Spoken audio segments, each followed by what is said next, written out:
کریم صاحب، سید الشہداء بھی جو ہے وہ ایک لقب آپ کے حوالے سے ہوتا ہے، تو اچھا کچھ لوگ یہ بھی سوال کرتے ہیں کہ سید الشہداء تو تاجدار کربلا جو ہے وہ امام حسین پاک علیہ السلام کو بھی کہا جاتا ہے، تو اس کی بھی تھوڑی سی وضاحت ذرا کریں کہ ان کو بھی کہا جاتا ہے سید الشہداء، تو یہ کیا لوگوں کے کنسیپٹ کے لیے یہ ہمارے بزرگ اس میں بڑی اچھی تطبیق کرتے تھے کہ احد سے لے کے کربلا تک سید الشہداء امیر حمزہ ہیں، اور کربلا سے قیامت تک سید الشہداء امام علی مقام ہوں گے۔ اللہ، یعنی ہم ان کو بھی یہ منصب اور مقام اور عظمت جو سرکار نے چونکہ فرمایا اور یہ آقا علیہ السلام نے ان کو لقب دیا، اور پھر نبی کریم صلی اللہ علیہ وسلم نے جو القابات دی ان میں سے ایک اسد الرسول بھی ہے، ایک اسد اللہ بھی ہے، انہی کے لیے یہ القاب تھے، چونکہ انتہائی بہادر تھے۔ نبی کریم صلی اللہ علیہ وسلم کے ساتھ شیب ابی طالب میں 3 سال محصور رہے بہادری کے، اور باقی جس طرح لوگ ہجرت کے بعد گئے نا، ان کو آقا علیہ السلام نے پہلے مدینہ منورہ بھیج دیا تھا، اور یہ آقا علیہ السلام کا استقبال کرتے رہے۔ آقا علیہ السلام جب ہجرت کے بعد آئے تو نبی کریم صلی اللہ علیہ وسلم نے ایک مواخات مہاجرین کے درمیان قائم کی اور ایک مہاجرین اور انصار کے درمیان قائم کی۔ جو مہاجرین کے درمیان مواخات قائم ہوئی ان میں حضرت امیر حمزہ کا بھائی حضرت زید بن حارثہ کو بنایا، جو سرکار کے منہ بولے بیٹے تھے۔ اسی طرح اور سرکار نے اپنا جو مواخات کا رشتہ حضرت مولا علی سے قائم کر کے کہا، انت اخی فی الدنیا والآخرہ، علی تو دنیا اور آخرت میں میرا بھائی ہے۔ 2 ہجری میں بدر ہوتی ہے، بدر سے پہلے غزوہ ابواء ہے اور غزوہ ذی العشیرہ ہے، ان دونوں میں حضرت امیر حمزہ رضی اللہ عنہ کی شرکت تھی۔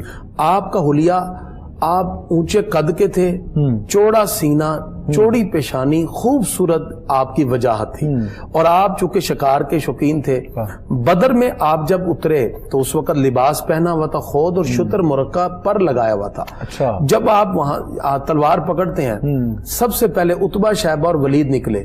جب انہوں نے کہا حل من مبارزین، ہے کوئی ہمارے جوڑ کا، تو سرکار نے سب سے پہلے مسلمانوں کی صفوں میں جس کو پکارا وہ آپ کے چچا حضرت حمزہ تھے۔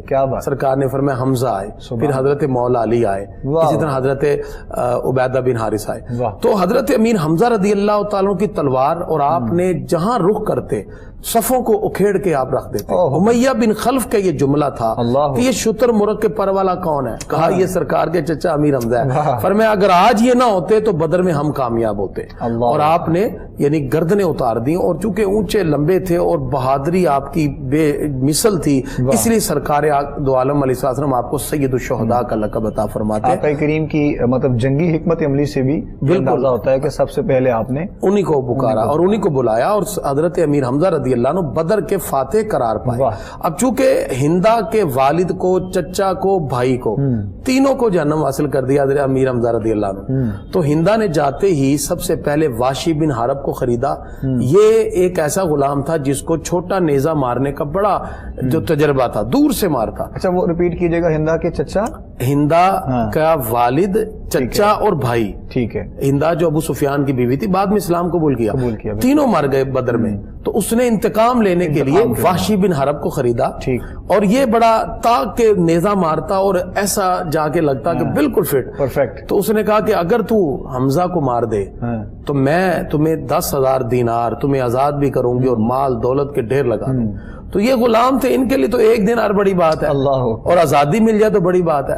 تو احد میں اگلے سال یعنی 2 ہجری کو بدر ہے، 3 ہجری کو احد ہے، اور احد میں آقا علیہ السلام 1000 صحابہ کے ساتھ آئے، جن میں 300 منافق راستے میں چلے گئے عبداللہ ابن ابی کے ساتھ، اور منافقوں نے ہمیشہ مسلمانوں کو ہزیمت اور شکست سے دوچار کیا ہے۔ آقا علیہ السلام نے 40 افراد کو تیر اندازوں کو درے پہ بٹھایا اور کہا اگر تمہارے جسموں کو پرندے بھی نوچے تو تم نے اترنا نہیں ہے۔ لیکن جب جنگ شروع ہوئی، حضرت امیر حمزہ رضی اللہ عنہ کمال درجے کے بہادر تھے، اور آپ نے لباس لوہے کا پہنا ہوا اور تلوار اٹھا کے آپ جب گئے آگے بڑھے تو آپ نے ایک ایک تلوار سے آپ نے کافروں کو اٹھا کے پھینکا اور بہادری کے ساتھ لڑتے گئے۔ اچھا اب یہاں تک کہ جب آپ نے اس طرح دھاڑتے ہوئے شیر کی طرح حملہ کیا تو کفار سب مال چھوڑ کے بھاگ گئے، تو مسلمان سمجھے ہم کامیاب ہو گئے۔ اب سرکار دو عالم علیہ السلام نے کہا جب تک میرا آرڈر نہ آئے تو نیچے نہیں اترنا. وہ تیر انداز نیچے آ گئے. یہ غلطی ہوئی مسلمانوں سے. بس وہ نیچے آ گئے اور کفار نے پلٹ کے حملہ کیا. جب پلٹ کے حملہ کیا تو مسلمان اس کی تاب نہ لا سکے. اس میں پھر بہت سے مسلمان شہید ہوئے, جن میں حضرت مصعب بن عمیر سرکار کے ہم شکل تھے, اور صحابہ سمجھے کہ شاید سرکار شہید ہو گئے, اور پھر ان کے دل جو ہے یہ بات سن کر ہی جو ہے دہل گئے. اب حضرت امیر حمزہ رضی اللہ عنہ اس مقام پر بھی آپ تلوار اٹھا کے کفار کا تعاقب کر رہے ہیں, یہاں تک کہ آپ نے جب تلوار اٹھائی تو ناف کے نیچے سے آپ کا جو لوہے کا لباس تھا وہ اوپر ہو گیا. جب وہ زرہ اوپر ہوتی ہے تو اس نے تاک کر چھپے ہوئے واشی بن حرف نے آپ کو نیزہ مارا, جو آپ کے ناف سے ہو کے نیچے نکل گیا, اور آپ نیچے تشریف لے آئے. جب آپ گر گئے تو پھر آگے بڑھ کر ہندا نے آپ کے ناک کو, کان کو کاٹا اور آپ کا مسلح کیا, نعوذ باللہ.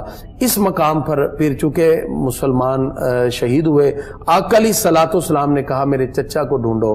جب سرکار کے سامنے لائے, صحابہ کہتے ہیں ہم نے آج تک سرکار کو اتنا روتے ہوئے نہیں دیکھا. سرکار کی آنکھوں سے آنسو روا تھے, اور حضرت امیر حمزہ کی بہن حضرت صفیہ سرکار کی پھپھو جب آئیں تو سرکار نے ان کو روک دیا, کہا نہیں پھپھو, بھائی کو تم نہیں دیکھ سکتی. وہ کفن لے کے آئیں, آقا علیہ الصلوۃ والسلام نے ان کو روک دیا.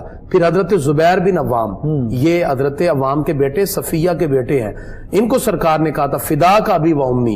یہ وہ عظیم صحابی ہیں. سرکار نے حضرت سعد بن ابی وقاص اور حضرت زبیر بن عوام رضی اللہ عنہما, ان دونوں کو کہا تھا فدا کا ابی و امی, میرے ماں باپ تم پہ قربان ہو جائیں.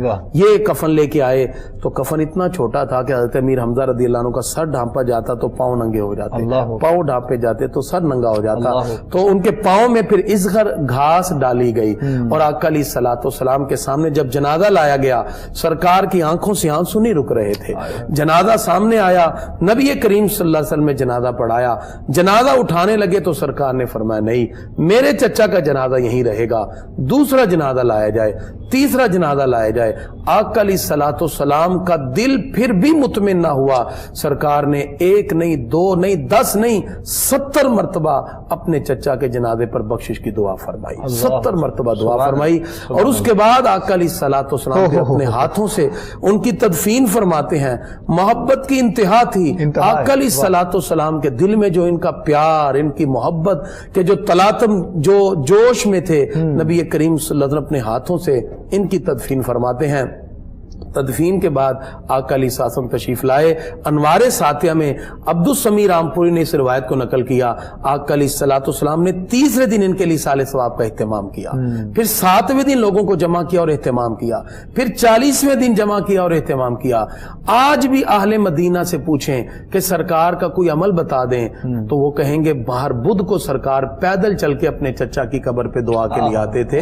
یہ وہ عمل مبارک تھا جو سرکار کا ساری زندگی جاری رہا. اور پھر امام بخاری نے اس حدیث کو 5 سے 7 مرتبہ نقل کیا اپنی صحیح بخاری میں, کہیں ابواب میں یعنی باب کے طور پہ, اور کہیں باقاعدہ سند کے ساتھ, کہ سرکار دو عالم علیہ الصلوۃ والسلام باقاعدہ تشریف لاتے ہیں شہدائے احد کے مزارات پر. سرکار دو عالم علیہ الصلوۃ والسلام نے بخشش کی دعا کی, ممبر سجایا اور سرکار نے اس پہ بیٹھ کے خطاب کیا, اپنی نعت پڑھی, اور نبی کریم صلی اللہ علیہ وسلم نے شہدائے احد کی عظمتوں کو ذکر کیا. اور پھر آقا علیہ الصلوۃ والسلام کا یہ ہمیشہ سے معمول رہا, چونکہ سرکار کے سب سے پیارے اور لاڈلے یہ چچا تھے, پیار کی انتہا تھی, محبت کی انتہا تھی.